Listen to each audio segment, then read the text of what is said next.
పళ్ళెములో నీళ్లు పోసుకుని ఏం చేశాడు?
40 days తప్పనిసరిగా ఈ నియమము, ఈ 40 దినాలు ఏమన్నామంటే మండల కాలకున్నాం.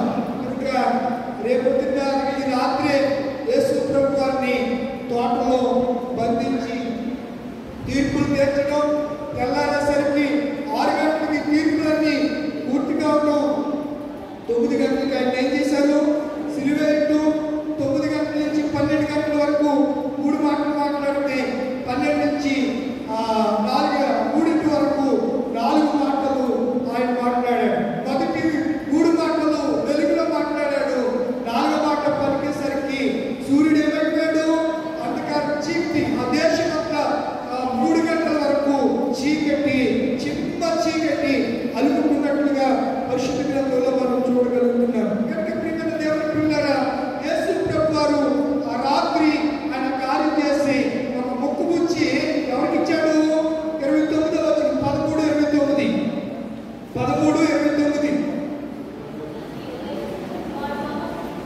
వాడు ఆ ముక్కు పుచ్చుకున్న వెంటనే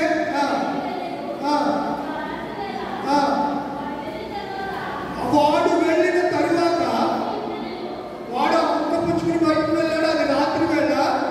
వాడు వెళ్ళిన తర్వాత ఎవరు? ఇప్పుడు శిష్యుల పాదాలన్నీ ఎవరికి అడిగారు? వీడు శారీరకంగా శుద్ధి అనుకున్నాడు కానీ అంతరాత్మ శుద్ధిగా లేదు. ఎవరికి? ఇస్కరియోతీయులకు. ముక్క పుచ్చుకున్న వెంటనే అంటే పరీక్షించకుండా, నిశ్చయత లేకుండా ఎలా పడితే అలా ఉంటే ఎవడొచ్చి దోస్తాడు? ఇందాక మీరు చెప్పింది అదే. వాడు ఆ ముక్క పుచ్చుకున్నట్టే సాతాను వాడిలోనికి ప్రవేశించాడు. రాత్రి చీకటి వేళ ఎవరి దగ్గరికి వెళ్ళిపోయాడు? ప్రధాన యాజకులు. వాడు వెళ్ళిన తరువాత త్వరగా యేసు ఇట్లా, నేను ఇప్పుడు మనుష్య కుమారుడు మహిమపరచబడి ఉన్నాడు. దేవుడు ఆయనను వాడు వెళ్ళిపోయిన తర్వాత ఈ యోహాను సువార్త 13వ అధ్యాయము 29 నుంచి 14వ అధ్యాయము, 17వ అధ్యాయము, 16వ అధ్యాయము, 17వ అధ్యాయము, 18వ అధ్యాయం 1వ వచనం చదవండి.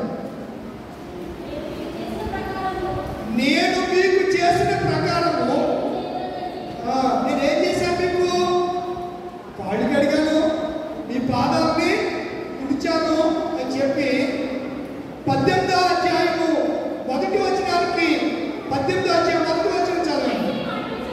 యేసు ఏ మాట చెప్పాడు? ఇదిగో నేను నిజమైన ద్రాక్షవల్లిని, నా తండ్రి వ్యవసాయకుడు చెప్పి 17వ అధ్యాయంలో ఏం చేశాడు? ఆయన ప్రార్థన చేశాడు. తండ్రి 17వ అధ్యాయం 1వ వచనం. యేసు ఈ మాటలన్నీ చెప్పి ఆకాశం వైపు కన్నులెత్తి ఇట్లా, నేను తండ్రి ఏమొచ్చేసింది? నా గడియ వచ్చి ఉన్నది. ఈ మాటలన్నీ ఆయన ఎక్కడ చెప్పాడు? చిన్న తోటలో మేడగదిలోనా? మేడగదిలో ఎక్కడి నుంచి చెప్పాడు ఈ మాటలు?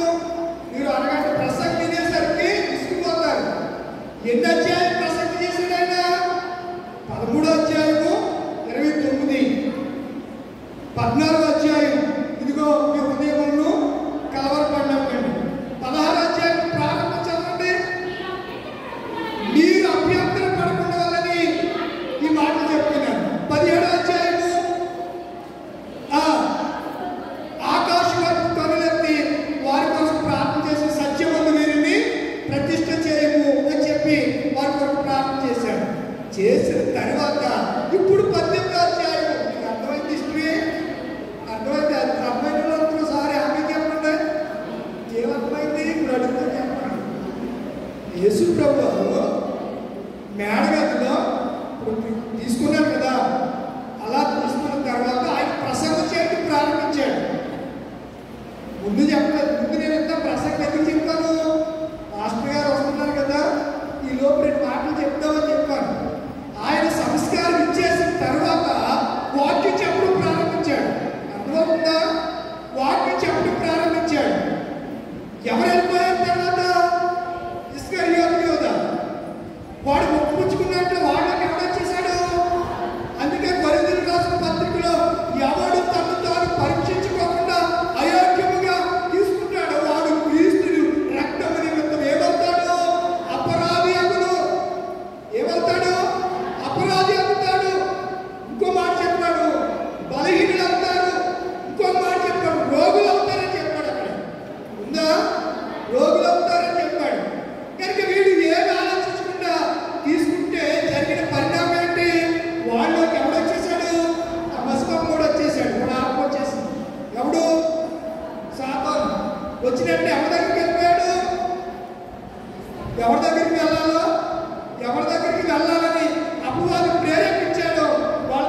ఏ తోటలోకి వెళ్ళాడు?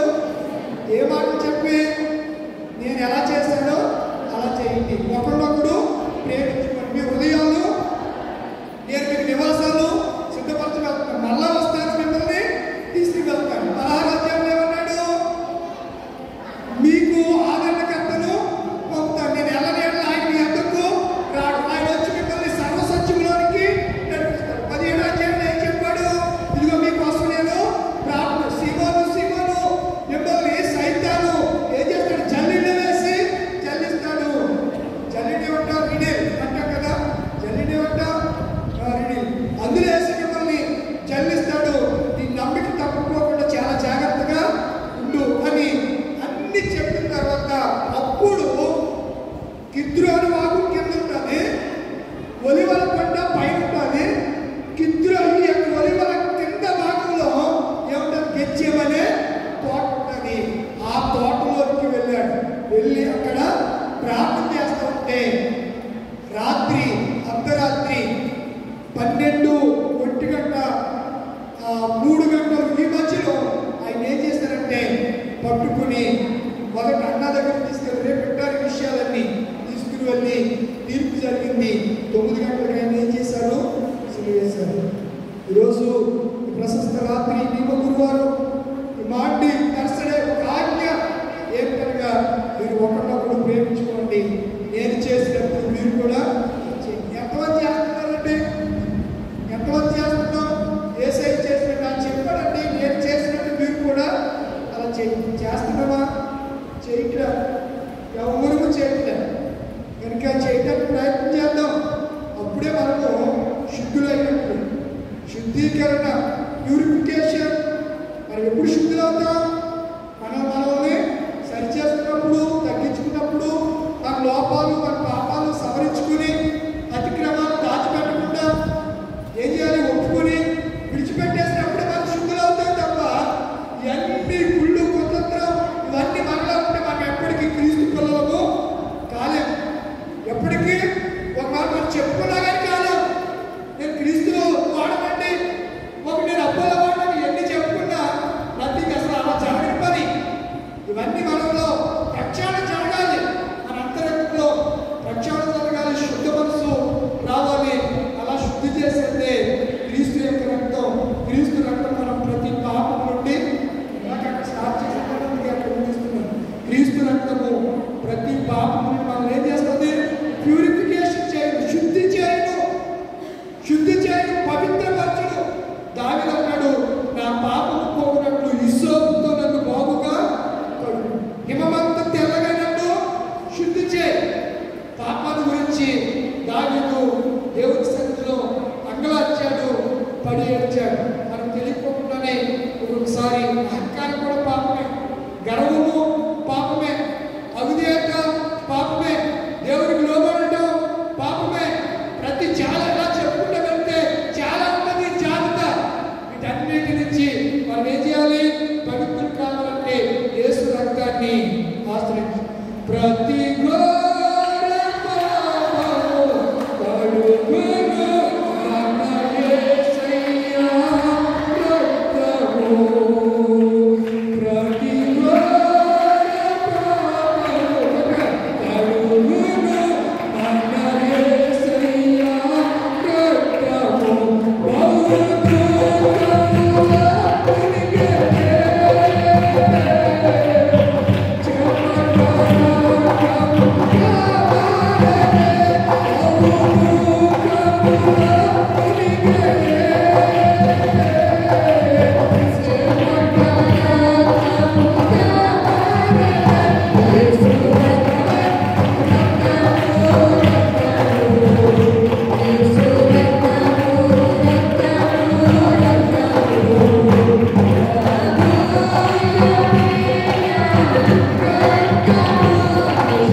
ఆయన రక్తానికి సాదృశ్యమైన ద్రాక్షారసం, ఆయన శరీరానికి సాదృశ్యమైన కిండి రొట్టె.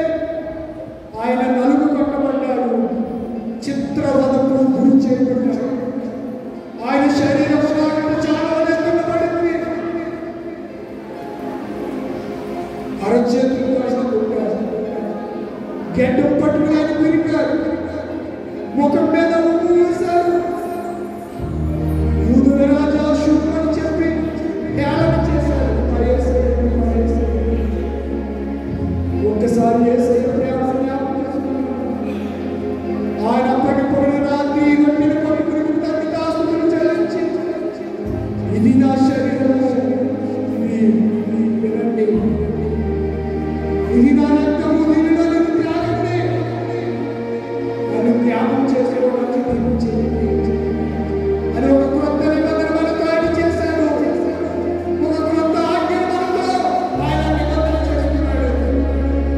ఎన్నిసార్లు నిబంధన ఆజ్ఞను మీరు పొందలేమో, ప్రభు చాలా సార్లు ఈ ఆజ్ఞను మీరు చేసినయ్యా, యేసయ్యా నువ్వు చెప్పిన ఆజ్ఞను నేను చేయగలనయ్యా.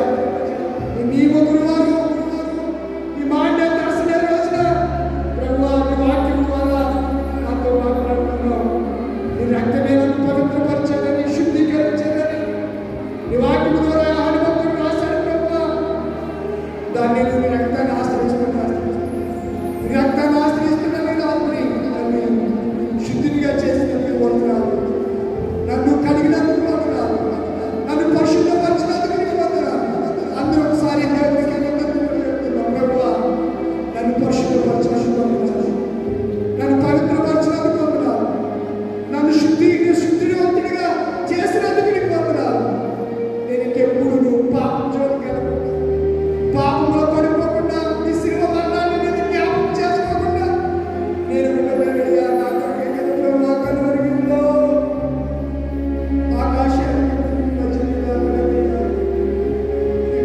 ఒకసారి ఈ మాట తెలుసుడు తినాలా, నీవు గురువారు తినాలా, ఈ ప్రభు రాత్రి సంస్కారం తినాలా, నువ్వు అప్పగిపోయిన రాత్రి మీరు చేసిన కార్యాలు వారు నీవు కరిగి నీరే వచ్చుకుంటారు. శిలలాంటి మనసు, శిలలాంటి కఠిన హృదయం, రాతి గుండెలాంటి నా గుండెలు ప్రభువా ఈ శిలువ దృశ్యాన్ని చూసినప్పుడు నీరాకున్నాను. ఏమి చేయగలను చేయించగలను, నీ త్యాగానికి ఏమి చెల్లించగలను, నేను ఎలా చెల్లించలేము ప్రభువా. నీ రక్తాన్ని మాత్రం ఆశ్రయిస్తున్నాను. మీరు ఇచ్చిన రక్షణను, మీ రక్షణలో కొనసాగే భాగ్యము దయచేయండి ప్రభువా. ప్రార్థన చేసుకుంటాను. పరిశుద్ధుడా, పరిశుద్ధంగా జీవాధిపతికి వందనాలు. ఏ విభాగ్యంగా సంఘాన్ని ఇంతవరకు మీరు ప్రేమించి ఈ వాక్య ప్రత్యక్షతలో మీరు నడిపించుకుంటూ వస్తున్న దాన్ని బట్టి వందనాలు చెప్పుకుంటున్నాను. నేను మీరు అప్పటికప్పుడు రాత్రి మీరు చేసిన కార్యాలలో కొన్ని విషయాలు మేము తెలుసుకోవడానికి, వాక్యంలో నుంచి తెలుసుకోవడానికి చూపించారు. అంత మాత్రమే కాకుండా ఈ ప్రశస్త రాత్రి వేళ కమ్యూనియన్లో, సంస్కారంలో నేను పాల్గొనడానికి, నీ శరీర రక్తంలో పాలుభాగస్తులు ఉండడానికి, నీ శరీరం తిని నీ రక్తం త్రాగుబడే నిత్య జీవితం వాడు వచ్చే దినాన్ని వాడిని నేర్పుతారన్నారు. వాడు తీర్పులో నుంచి, మరణంలో నుంచి జీవములోనికి దాటిపోవాలని లేఖనాలు సమర్పిస్తున్నాయి ప్రభువా. ఎవడు ఈ శరీరం తిని, ఎవడు ఈ రక్తం తాగునో వారిలోనే నివసిస్తారన్నారు ప్రభువా.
నెరవేరుగాక.